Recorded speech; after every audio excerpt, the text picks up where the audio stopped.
I'm Mackenzie Evans, 29, and last week I finally got the marketing director promotion I've been working toward for years. I planned a celebration dinner at Preston's with my family, including my sister Amber, who has fibromyalgia. Our relationship has been complicated since her diagnosis. What happened that night exposed years of family dysfunction when Amber collapsed dramatically right as I announced my promotion, but I was prepared. I'd recorded a video just 30 minutes earlier predicting exactly what she would do. Before I tell you how this all unfolded, let me know where you're watching from. Hit like and subscribe to follow my journey navigating family drama while building my career. Growing up, Amber and I were inseparable despite our 3-year age gap. She was my protector, my confidant, the person who taught me how to ride a bike and helped me navigate the social minefield of middle school. We shared a bedroom until I was 13, whispering secrets after our parents thought we were asleep. I idolized her. When she got her driver's license, she'd take me for ice cream after school.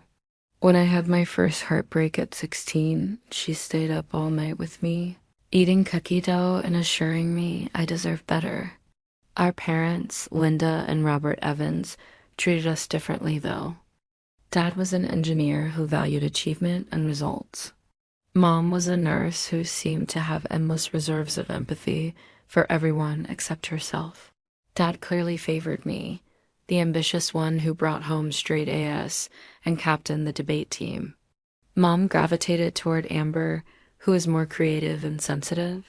Everything changed during Amber's sophomore year of college. She started experiencing debilitating pain that moved throughout her body.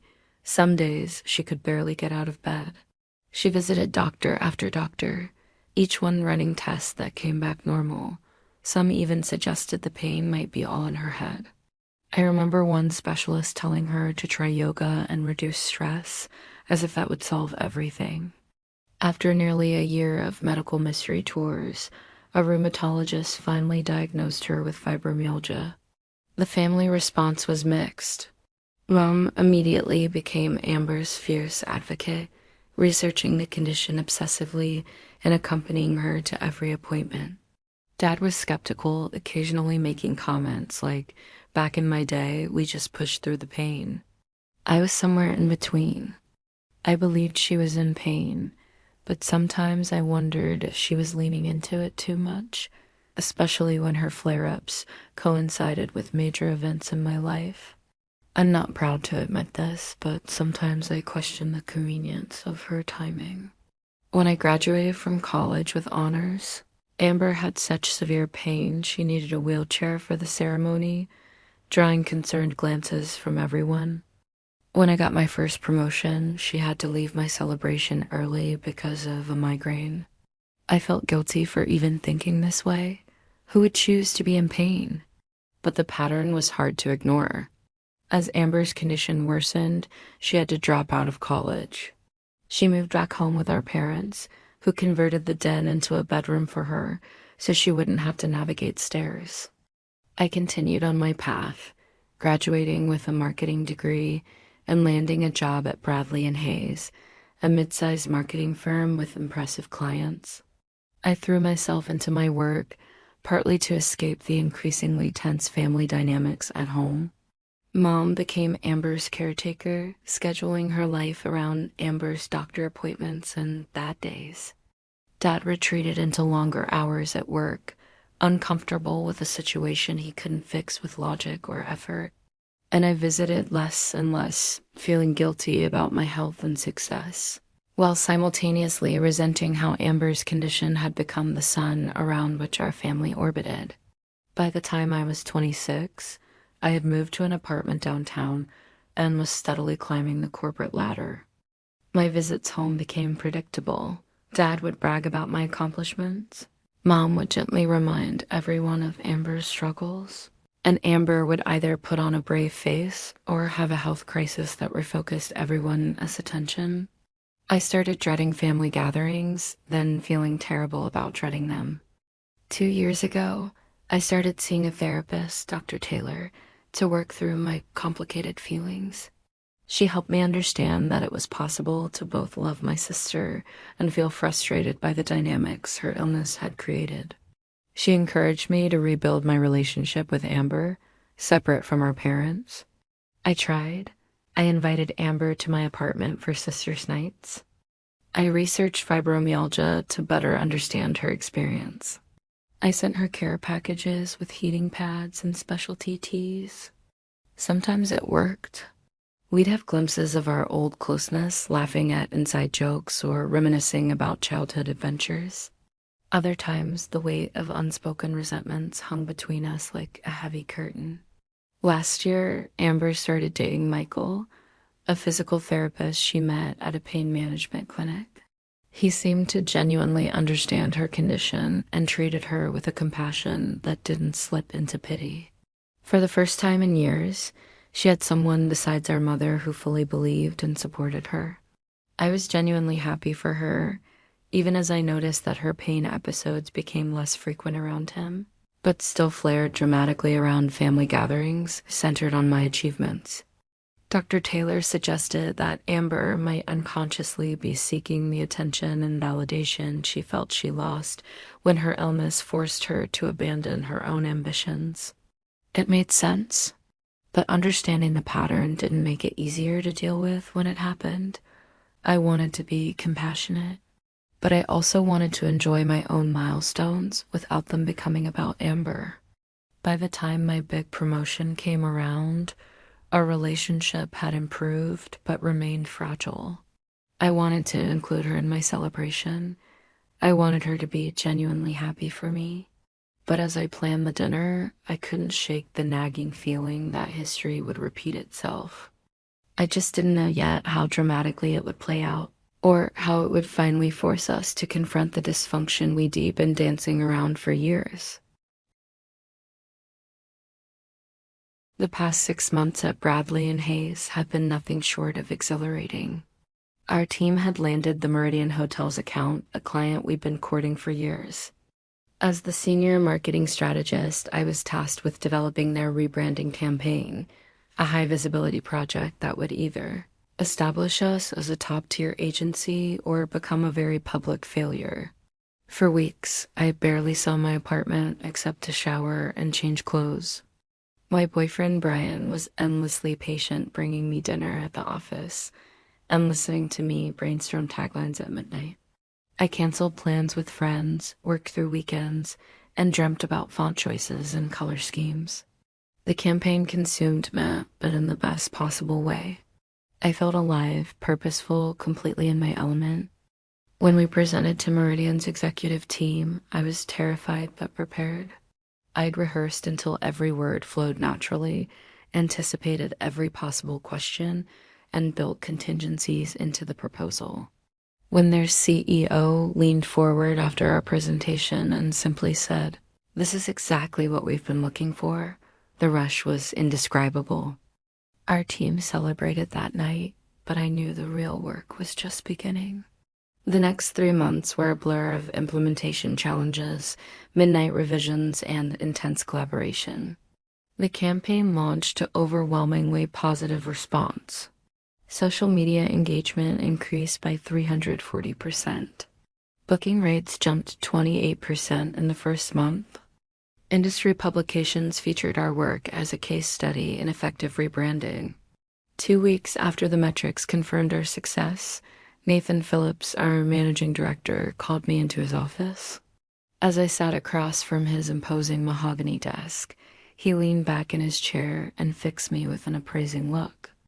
"The board and I have been discussing the future of the company," he said, tapping his pen against a folder. Asterisk, with our recent growth, we need to restructure the leadership team. We need someone with vision and proven results to serve as marketing director. My heart hammered against my ribs. This was the position I'd been working toward since joining the company 5 years ago. Your work on the Meridian campaign demonstrated exactly the kind of innovative thinking and execution we need, asterisk Nathan continued. We'd like to offer you the position with the corresponding salary adjustment and team expansion. I managed to maintain my professional composure during the meeting. asking thoughtful questions about responsibilities and expectations. But the moment I closed his office door behind me, I had to duck into the bathroom to contain my excitement. The salary increase alone would allow me to finally pay off my student loans and start thinking about buying a condo instead of renting. The professional recognition validated years of late nights and sacrificed weekends. That evening, Brian took me to our favorite rooftop bar to celebrate. As we clinked glasses under string lights, looking out at the city skyline, he asked how I wanted to share the news with my family. I want to do something special, I said, asterisk, something that brings everyone together in a positive way. The idea of a family dinner at Preston's took shape.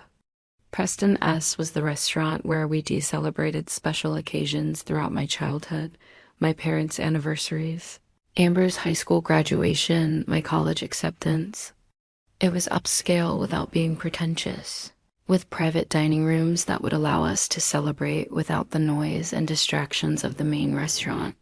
I made reservations for the following Friday and sent formal invitations to my parents, Amber, my Aunt Grace, and cousin Rachel. I specified cocktail attire, wanting to emphasize the significance of the occasion. Brian would join us later for dessert after his late meeting. As the day approached, I threw myself into planning details, selecting a menu that accommodated everyone's preferences and dietary needs. Ordering a custom cake with the Bradley and Hayes logo and "Congratulations, Marketing Director" written, an elegant script, and choosing a champagne that even my picky father would approve of. The night before the dinner, Mom called to confirm that Amber was having a good day and would definitely attend. Asterisk, she's so proud of you, sweetie. Asterisk, she assured me, though something in her tone suggested she was trying to convince herself as much as me. We all are. I wanted to believe her. I wanted this dinner to be different. I wanted to be able to shine without Amber's health immediately pulling focus. But as I hung up, I couldn't shake the familiar anxiety settling in my stomach, the sense that I was setting myself up for disappointment. That anxiety must have shown on my face because Brian, who was helping me pick out jewelry for the occasion, set down the earrings he was holding and came to sit beside me on the bed. Asterisk, what's wrong? He asked, his hand warm on my shoulder. Nothing, I said automatically, then sighed. Asterisk, everything. I'm excited about tomorrow, but I'm also dreading it. Is that terrible? It's honest, he said. Asterisk, your concerns are based on pretty consistent past experiences. Have you thought about what Dr. Taylor suggested? Asterisk, I nodded slowly. Dr. Taylor had suggested that I document the pattern ID observed, not to prove Amber wrong or catch her in some manipulation, but to help me process my own feelings and possibly open a conversation about the dynamics at play. Maybe I'll record something before everyone arrives, I said, asterisk, just to get my thoughts in order. What I didn't say, what I barely admitted to myself, was that part of me wanted validation. Wanted proof that I wasn't imagining things, that my frustration had legitimate grounds. I didn't yet realize how that decision would change everything. The pattern started small. During my high school graduation party, Amber, then a college sophomore, developed a sudden migraine that required her to lie down in a darkened room. My parents took turns checking on her, bringing ice packs and medication, while I opened gifts at the dining room table with my friends, trying not to feel slighted by their divided attention. In college, when I made the dean's list my freshman year, my parents planned to take me to dinner. Amber called that morning to say she'd fallen and sprained her wrist. Dinner was canceled. We ordered pizza to eat at the hospital while she got x-rays. After her fibromyalgia diagnosis, these incidents seemed more medically legitimate, but still followed a suspicious timing pattern.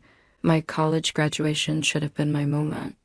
I double majored in marketing and business administration, graduating summa cum laude.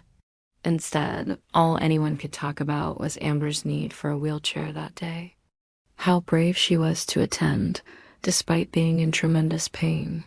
Photos from that day show me in my cap and gown, smile fixed, while family members hover protectively around Amber. 2 years ago, when I received my first promotion to senior strategist, we planned a small family dinner. Amber arrived looking pale and withdrew halfway through the meal with a severe migraine and nausea. My parents immediately shifted into caretaker mode, my father driving her home while my mother packed up food for them and said, "Your sister just can't help these things, dear." My engagement party to my now ex-fiancé Jason was the worst. Amber had been doing well for months, even starting part-time work as a remote graphic designer. But as Jason and I were about to make our speech to our gathered friends and family, Amber fainted dramatically near the gift table. The party essentially ended as she was taken to the emergency room. Tests showed nothing new or concerning, just her usual fibromyalgia symptoms flaring up. Jason, who had already expressed frustration with my family dynamics, broke off our engagement 2 months later, citing my inability to set boundaries as one of the reasons. After that incident, I started therapy with Dr. Taylor. In her calm, book-lined office, I finally expressed the thoughts I'd been ashamed to voice, even to myself. What if Amber's pain was real, but her timing was manipulative? What if she unconsciously used her condition to remain the center of attention in our family? What if my parents' excessive caretaking was actually enabling harmful patterns? It's not uncommon for family dynamics to become distorted around chronic illness, Dr. Taylor explained. Everyone falls into roles that become increasingly rigid. Your sister may genuinely be in pain, but the timing and expression of that pain might be influenced by psychological factors she's not fully aware of. She suggested that I start documenting these patterns, not as evidence against my sister, but as a way to clarify my own perceptions and potentially open an honest conversation about our family dynamics. For months, I kept notes in a private journal app. The pattern was undeniable. Amber's health crises consistently coincided with my achievements or celebrations. Sometimes the episodes were severe, requiring medical intervention. Other times, they were just significant enough to redirect attention and concern. Always, my parents responded with immediate care and concern that overshadowed whatever we had gathered to celebrate. When I started dating Brian a year ago, I was cautious about introducing him to my family dynamics. He was perceptive enough to notice the pattern on his own after just 2 family gatherings. "Have you ever directly called this out?" he asked as we drove home from a tense Sunday lunch where Amber had developed sudden vertigo just as I was about to share news about a successful campaign. "I can't," I said. How do you accuse someone of faking pain or even of unconsciously timing their very real pain to steal attention? I'd sound like a monster. Not if you approach it with compassion, he suggested. Maybe recording your thoughts before events would help you organize what you want to say. That suggestion planted the seed for what would happen at my promotion dinner. As the date approached, my anxiety grew. This promotion was too important, too hard won to have it overshadowed again. The night before, I barely slept rehearsing scenarios in my mind, imagining different ways Amber might pull focus and how I might respond. The day of the dinner, I arrived at Priston's an hour early to ensure everything was perfect. The private dining room was elegantly set with cream linens and low centerpieces of hydrangeas and roses. The champagne was chilling. The custom cake was safely in the kitchen. Everything was ready. 30 minutes before my guests were due to arrive, I sat alone at the head of the table and opened my phone's video app. I hesitated, finger hovering over the record button, questioning if this was petty or mean-spirited. But then I remembered Dr. Taylor's words about clarifying my own perceptions, and I pressed record. At 6:30 p.m. on Friday, October 15th, I began, feeling slightly ridiculous but pushing forward. In half an hour, my family will arrive to celebrate my promotion to marketing director at Bradley and Hayes. Based on established patterns, I predict that Amber will have some kind of health crisis precisely when attention is focused on my achievement. I continued, my voice growing steadier. Specifically, I think it will happen when I stand to make my formal announcement. She either develop a sudden migraine, experience extreme pain requiring her to leave, or if she's feeling particularly dramatic, actually collapse or faint. Mom will immediately shift to caretaker mode. Dad will look uncomfortable but follow Mom's lead, and my celebration will become another episode of the Amber Show. I paused, then added, I'm not saying her pain isn't real. I believe she has fibromyalgia and suffers genuinely. What I question is the consistent timing and whether there is an unconscious pattern of using health crises to maintain her role as the family focus. I'm recording this not to say I told you so, but because I need to validate my own perceptions and possibly start an honest conversation about our family dynamics. I stopped recording and stared at my phone, feeling a mix of guilt and validation. What I didn't know then was that this 3-minute video would crack open years of family dysfunction. And to my surprise, she smiled. A real smile, not the tight, pained one she wore when trying to push through a flare-up, or the forced grin that usually appeared when attention shifted from her. For a flicker of a moment, I allowed myself to believe maybe tonight would be different. The entrees arrived: seared halibut, filet mignon, mushroom risotto, and we ate with genuine enjoyment. Even Amber was picking at her food, though she leaned heavily against Michael and occasionally closed her eyes for a few seconds at a time. At 8:10 p.m., I stood to make my announcement. My heart pounded, not from nerves about public speaking, but from the anticipation of what might happen. I had rehearsed the speech in front of the mirror, edited it until the rhythm felt right, and even practiced pausing for polite laughter. Still, I felt my stomach tighten as I raised my glass. Thank you all for coming tonight, I began, my voice steady, sure. Being promoted to marketing director at Bradley and Hayes is a milestone I've worked toward for nearly a decade. And I couldn't have done it without your support. My mother wiped away a tear. My father nodded solemnly. Brian, who had arrived earlier and slipped in unnoticed, gave me a quiet thumbs up from the corner. I continued, it hasn't always been an easy road. Then Amber let out a small, audible gasp. Heads turned. My mother reached for her instinctively. I'm sorry, Amber said softly, clutching the edge of the table. I just got really dizzy all of a sudden. I think I need some air. I didn't move. I didn't sit down. I just watched silently as the old script began to play out. Michael stood and helped her up. She wobbled slightly, and my mom was already by her side. I'll take her outside, Michael said. She just needs a minute. She didn't eat much, Mom added, her voice tinged with panic. She gets like this when her blood sugar drops. Dad had already started stacking silverware nervously. Aunt Grace looked torn between concern and irritation.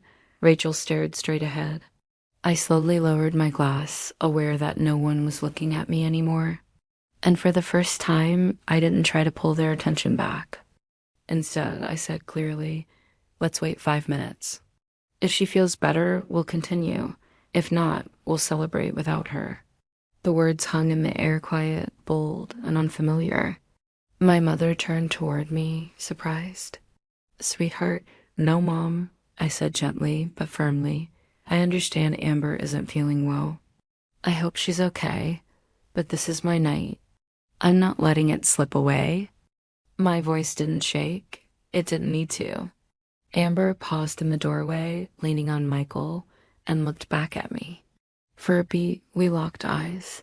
There was no anger in her expression, just something like recognition. She nodded once, then left the room, and I sat back down. Brian reached under the table and squeezed my hand. Aunt Grace lifted her glass. To Mackenzie, she said. To Mackenzie, echoed Dad, then Rachel, then everyone else. Even Mom. I smiled, genuinely this time, and raised my glass again. To the future. And to my surprise, she smiled. A real smile, not the tight, pained one she wore when trying to push through a flare-up, or the forced grin that usually appeared when attention shifted from her. For a flicker of a moment, I allowed myself to believe maybe tonight would be different. The entrees arrived: seared halibut, filet mignon, mushroom risotto, and we ate with genuine enjoyment. Even Amber was picking at her food, though she leaned heavily against Michael and occasionally closed her eyes for a few seconds at a time. At 8:10 p.m., I stood to make my announcement. My heart pounded, not from nerves about public speaking, but from the anticipation of what might happen. I had rehearsed the speech in front of the mirror, edited it until the rhythm felt right, and even practiced pausing for polite laughter. Still, I felt my stomach tighten as I raised my glass. "Thank you all for coming tonight," I began, my voice steady, sure. Being promoted to marketing director at Bradley and Hayes is a milestone I've worked toward for nearly a decade. And I couldn't have done it without your support. My mother wiped away a tear. My father nodded solemnly. Brian, who had arrived earlier and slipped in unnoticed, gave me a quiet thumbs up from the corner. I continued. "It hasn't always been an easy road." Then Amber let out a small, audible gasp. Heads turned. My mother reached for her instinctively. "I'm sorry," Amber said softly, clutching the edge of the table. "I just got really dizzy all of a sudden. I think I need some air." I didn't move. I didn't sit down. I just watched silently as the old script began to play out. Michael stood and helped her up. She wobbled slightly, and my mom was already by her side. "I'll take her outside," Michael said. "She just needs a minute." "She didn't eat much," Mom added, her voice tinged with panic. "She gets like this when her blood sugar drops." Dad had already started stacking silverware nervously. Aunt Grace looked torn between concern and irritation. Rachel stared straight ahead. I slowly lowered my glass, aware that no one was looking at me anymore. And for the first time, I didn't try to pull their attention back. Instead, I said clearly, "Let's wait 5 minutes. If she feels better, we'll continue. If not, we'll celebrate without her." The words hung in the air, quiet, bold, and unfamiliar. My mother turned toward me, surprised. "Sweetheart, no, Mom," I said gently but firmly. "I understand Amber isn't feeling well. I hope she's okay, but this is my night. I'm not letting it slip away." My voice didn't shake. It didn't need to. Amber paused in the doorway, leaning on Michael, and looked back at me. For a beat, we locked eyes. There was no anger in her expression, just something like recognition. She nodded once, then left the room, and I sat back down. Brian reached under the table and squeezed my hand. Aunt Grace lifted her glass. "To Mackenzie," she said. "To Mackenzie," echoed Dad, then Rachel, then everyone else. Even Mom. I smiled, genuinely this time, and raised my glass again. "To the future." "And Hayes," the recorded me said, voice even and clear. "Based on established patterns, I predict that Amber will have some kind of health crisis precisely when attention is focused on my achievement." The room was silent, but for the faint hum of the restaurant beyond the walls. My recorded voice continued, predicting Amber's fainting spell or migraine, or sudden pain asterisk at the moment I stand to speak. The moment that had just unfolded. I watched my family as they watched me. Mom's lips were parted in disbelief. Amber's face had gone pale again, though this time from something closer to shame. Aunt Grace looked as if she were watching a courtroom drama unfold. Dad stared at the phone, then at Amber, then back again, eyes narrowed, thoughtful. When the video ended, I said nothing. I let the silence do its work. Finally, Rachel spoke. "I've seen it too," she said quietly. I didn't want to say anything. "But it's been happening for years." Mom stood abruptly, knocking her chair back. "So now this is a conspiracy against your own sister?" "No," I replied. "It's not against anyone. It's for all of us, for honesty, for balance, for boundaries." Amber blinked rapidly, as if trying to will away tears. You think I'm faking? No, I said gently. I think your pain is real. But I also think, and Dr. Taylor agrees, that patterns like this can form without conscious intent. That sometimes being the center of concern becomes a role that's hard to let go of. That sometimes love gets twisted up with control, and illness becomes a language the whole family has learned to speak too fluently. There was another long silence. Then Dad, in a low, gravelly voice, said, "It's a lot to think about." Amber's mouth opened, then closed. She looked at Michael, who had taken a slow step back from her side. Even he didn't jump to defend her. That, more than anything, seemed to shake her. I didn't mean to take the spotlight," she whispered. "It's not like I planned it. It just happened." "I believe that," I said, "but an asterisk keeps happening. And it has consequences for all of us, and it has to stop." Mom sat back down, trembling slightly. She looked exhausted, older. "You're saying I've enabled this?" "I'm saying we've all played roles," I replied. "And maybe it's time to rewrite the script." For the first time in a long time, no one had a ready answer. Eventually, Rachel raised her glass. "To rewriting the script," she said, meeting my eyes. One by one, others followed: Dad, Brian, Aunt Grace, even Michael hesitantly. Amber didn't raise her glass. But she didn't leave the room either. And for the rest of the evening, the focus at long last stayed where it belonged. In haze. Based on established patterns, I predict that Amber will have some kind of health crisis precisely when attention is focused on my achievement. Amber's face crumpled as she watched, tears filling her eyes. Michael looked between her and the video, his expression unreadable.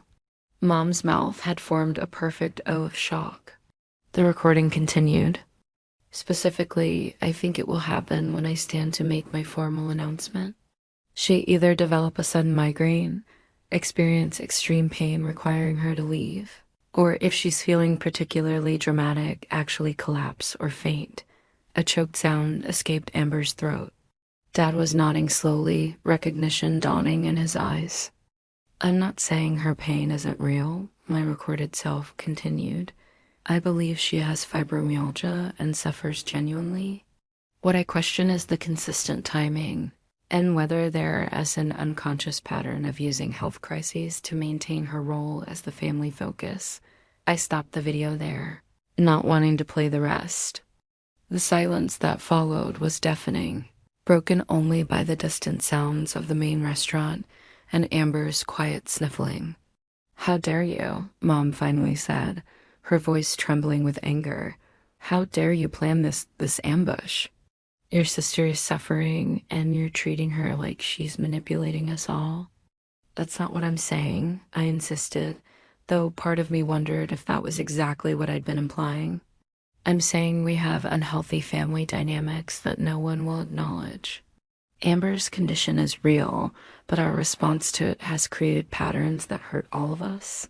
So now it's our fault?" Mom demanded, gesturing between herself and Dad. "We're bad parents for taking care of our daughter." "No one's a bad parent," I said, struggling to articulate the complex emotions and observations that had led to this moment. "But can any of you honestly say you don't see the pattern I'm talking about?" The uncomfortable silence that followed was answer enough. Just then, the door opened and Brian appeared, smiling until he registered the tension in the room. "Sorry I'm late," he said hesitantly. "Did I miss the announcement?" "You missed quite a show," Aunt Grace informed him with inappropriate enthusiasm. Amber stood abruptly, swaying slightly. "I need some air," she said, her voice small and hurt. She pushed past Brian and out the door before anyone could react. "Now look what you've done," Mom accused, rising to follow her. Dad hesitated, torn between his wife and daughter. "Linda, wait," he said. "Maybe we should talk about this." "There's nothing to talk about," Mom snapped. "Mackenzie has made her feelings perfectly clear." She stormed out after Amber. Dad looked at me with a mixture of disappointment and dawning recognition.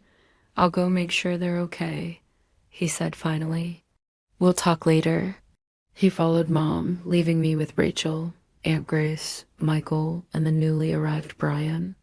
The beautiful celebration I'd planned lay in ruins around us, the uneaten dessert, the champagne going flat in abandoned glasses, the congratulatory cake still waiting in the kitchen destined to go uneaten. "Well," Aunt Grace said into the awkward silence, "that was the most interesting family dinner we've had since your grandfather announced he was leaving Grandma for his secretary at Thanksgiving 1987. And despite everything, I found myself laughing, a slightly hysterical sound that released some of the tension coiled within me. Rachel joined in, then Brian, while Michael remained stoic, looking toward the door where Amber had disappeared. "I should check on her," he said finally, standing. "Michael," I called as he reached the door. "I never meant to hurt her. I just ... Couldn't keep pretending." He paused, turning back with an unreadable expression. "I know you believe that," he said, "but Amber's pain is real, even if the timing isn't coincidental." As he left, I slumped back into my chair, the victory of my promotion feeling hollow in the wake of the family destruction I'd just precipitated. Was I wrong? I asked the remaining dinner guests, suddenly uncertain.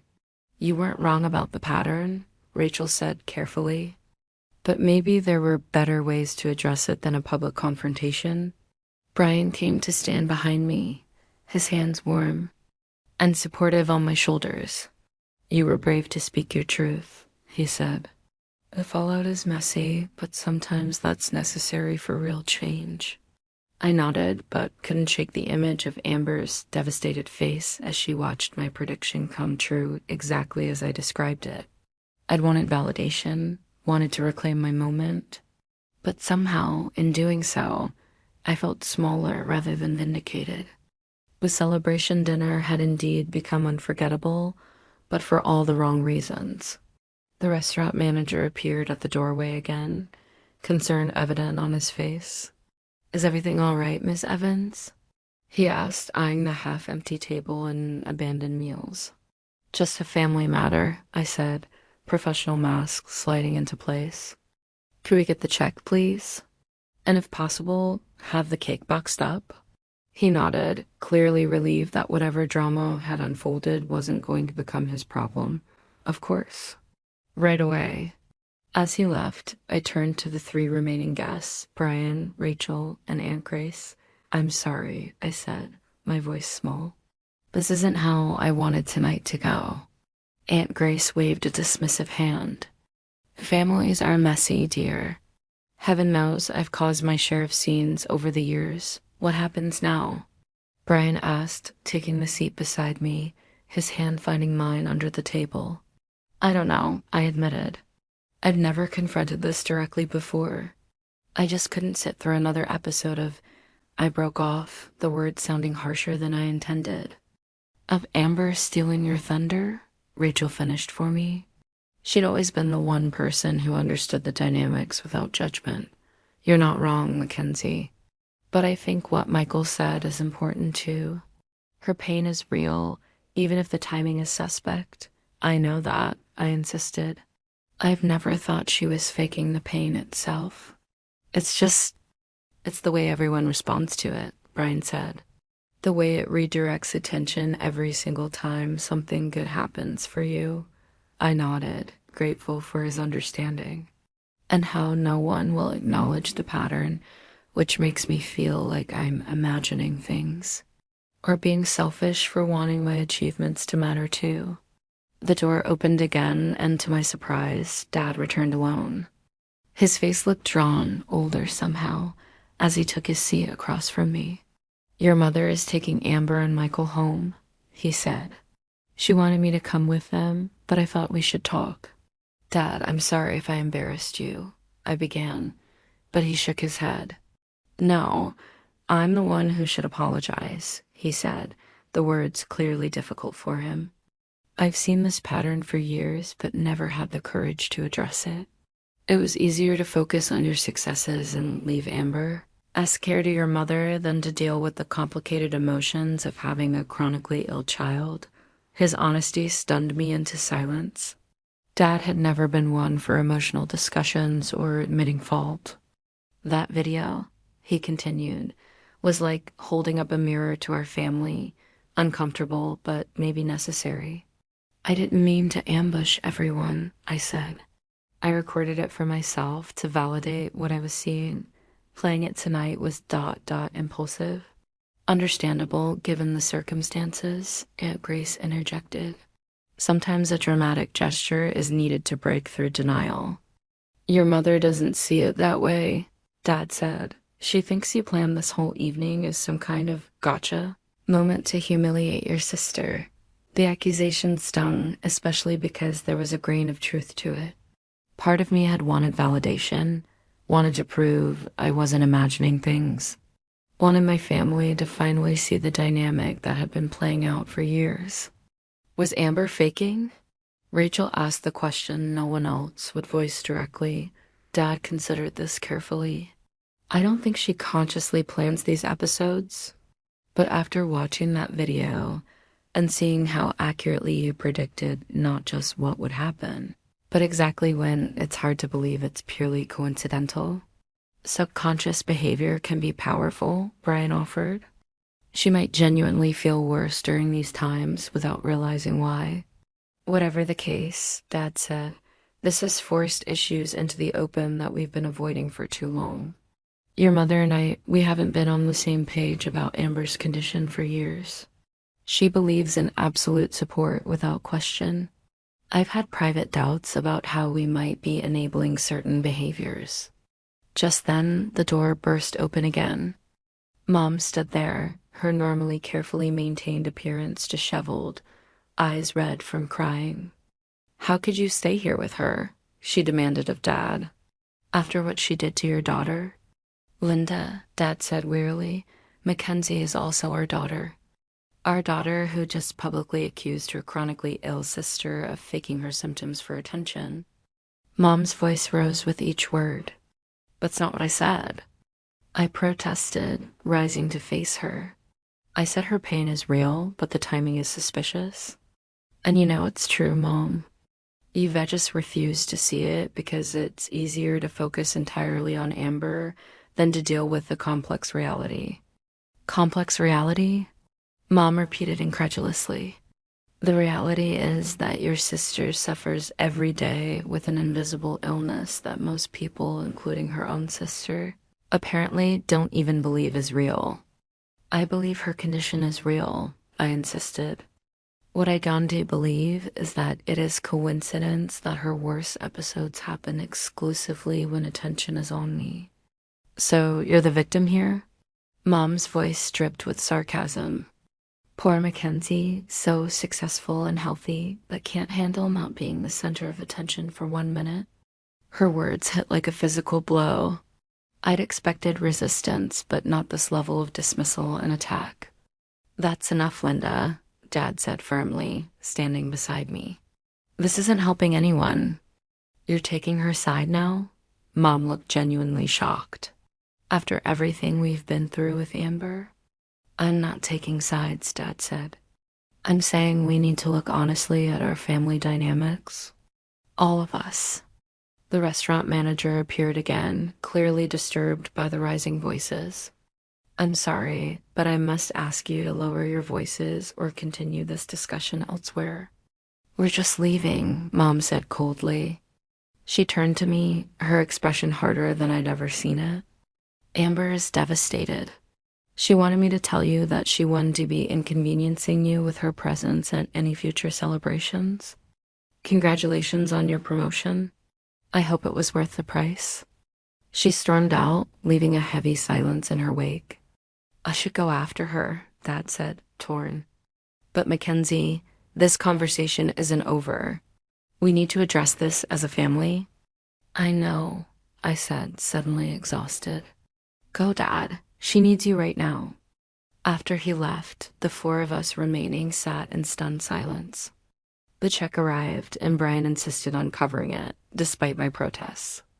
The cake was boxed up, a cheerful congratulations written in icing that now seemed mockingly inappropriate.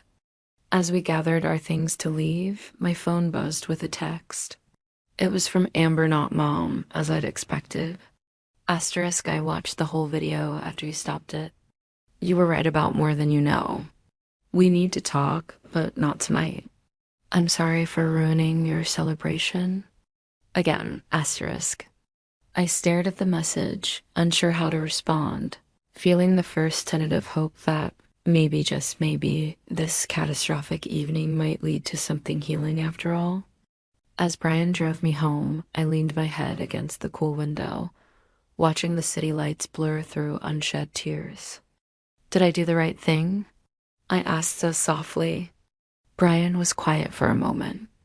I don't think there was a right thing in this situation, he finally said. But you did an honest thing, and sometimes that's more important than being right. I nodded, clutching the uneaten celebration cake on my lap, a tangible reminder of how quickly joy can transform into pain when family dynamics are involved. The promotion that should have been a pinnacle moment had become instead a potential turning point, not just in my career, but in my most fundamental relationships. 1 week later, I sat in Dr. Taylor's office, picking at a loose thread on the couch cushion. I recounted the entire evening in excruciating detail, including the aftermath, Mom's radio silence, Dad's cautious text messages checking in, Amber's cryptic message followed by no further communication. So, Dr. Taylor said, setting down her notepad, do you regret showing the video? I considered the question carefully. I regret the timing and the public nature of it, I said finally. But I don't regret bringing the pattern into the open. It needed to be addressed. She nodded. Family systems resist change. Even dysfunctional ones, what you did was disrupt a long-established pattern. That's always going to create turbulence. Turbulence feels like an understatement, I said with a weak laugh. More like a Category 5 hurricane.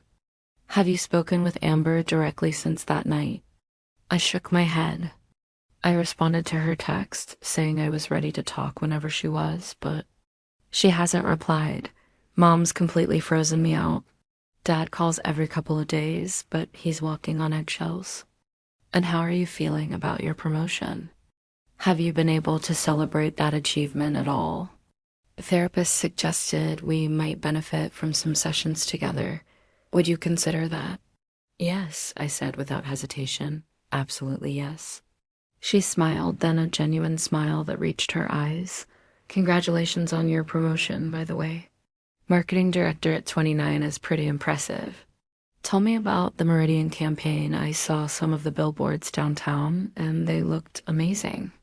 And just like that, we began the slow work of rebuilding. We talked for 2 hours on that park bench, covering everything from my promotion to her relationship with Michael. From our childhood memories to our hopes for the future in a light sweater, her hair pulled back in a simple ponytail. She looked younger somehow, more like the sister I remembered from childhood. Hi, she said, sitting beside me, leaving careful space between us. Hi, I replied, suddenly unsure what to say despite rehearsing this moment in my mind for days. We sat in awkward silence for a moment, watching a pair of ducks glide across the water. I'm sorry about your dinner, she finally said. You deserve to celebrate your promotion properly. Thank you, I said. And I'm sorry about how I handled things. The video was, well, it wasn't my finest moment. Amber nodded, picking at a loose thread on her sleeve. But you weren't wrong, she said quietly. I watched the whole video after Mom took me home that night. You stopped it before the end, but I heard everything you said. I winced, remembering my unfiltered thoughts captured in that recording. At first, I was just hurt and angry, she continued. But then I couldn't sleep, and I started thinking about all the incidents you mentioned, your graduation, your engagement party, your first promotion dinner, and the pattern was undeniable. Her admission stunned me. I'd expected denial, defensiveness, anything but this quiet acknowledgement. I talked to Michael about it, she went on.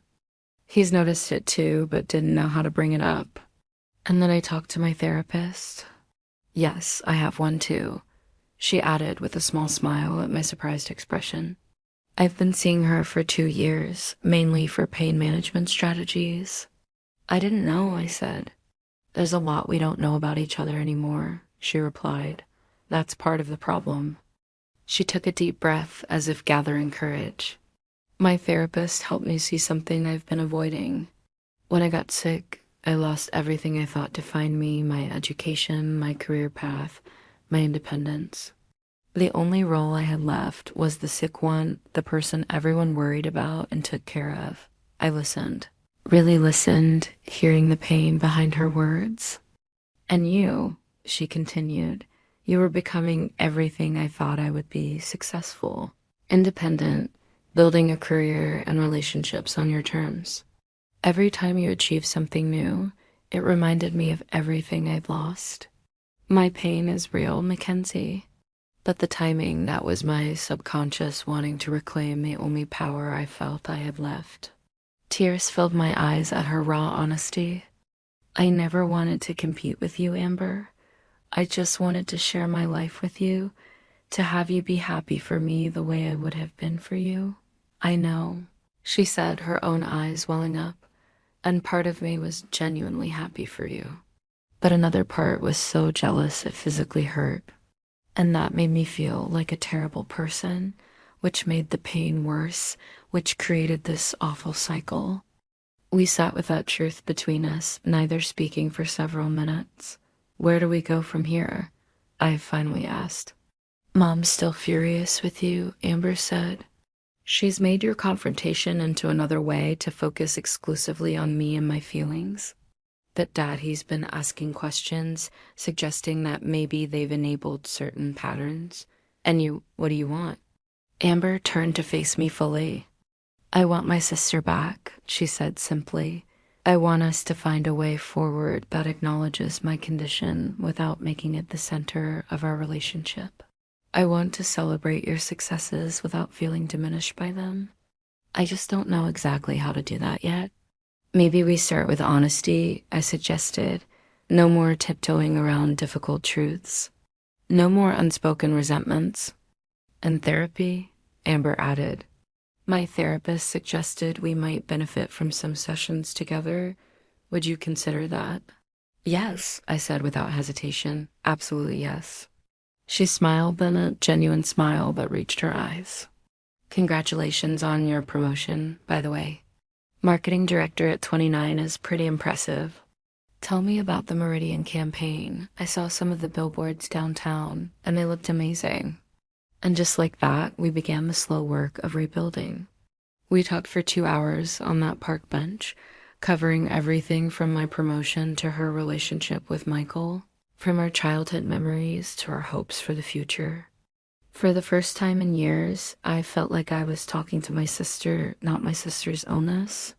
3 weeks later, we had our first joint therapy session. A week after that, we invited our parents to join us. Those early family sessions were tense, tearful, and sometimes heated, but they were honest in a way our interactions hadn't been for years. Mom initially resisted, clinging to her role as Amber's protector and my antagonist. But as Amber herself began to establish healthier boundaries, Mom gradually, reluctantly, began to examine her own behavior patterns. Dad, to everyone's surprise, flourished in therapy, finding words for feelings he'd suppressed for decades. At work, I threw myself into my new role as marketing director, the initial taint of that disastrous dinner fading as I embraced the challenges and opportunities of the position. Brian remained steadfastly supportive, never pushing but always there when I needed to process the ongoing family work. 6 months after the dinner at Preston's, we tried again, a different restaurant. A smaller gathering, just the immediate family.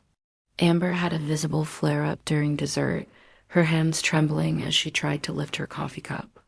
But instead of collapsing or withdrawing, she simply said, "I'm having a rough pain moment. Can someone pass the cream?" Dad helped with the cream, Mom asked once if she needed medication, and then the conversation continued. The moment wasn't ignored, but it didn't become the focal point of the evening either. It was a small victory, but a significant one. That night, as Brian and I walked home through the city streets, he asked what I was thinking about. I was thinking about success, I said. How I always defined it by promotions and achievements and recognition. But maybe true success is this finding the courage to break dysfunctional patterns, to speak truth even when it's uncomfortable, to rebuild relationships on more authentic foundations. That sounds like wisdom earned the hard way, he said, squeezing my hand. The hardest, I agreed. But also the most valuable? As we reach the end of this journey together, I'd love to know if you've ever had to confront uncomfortable family dynamics for the sake of your own well-being. Did you find healing afterward, or are you still working through it? Drop a comment below and share your experience. Your story might help someone else feeling stuck in similar patterns. Please like this video if it resonated with you. Subscribe for more real-life stories about navigating complicated relationships. And share with anyone who might need to hear that sometimes the bravest thing we can do is speak our truth, even when it's difficult. Thank you for walking this path with me. May we all find the courage to seek authenticity in our most important relationships.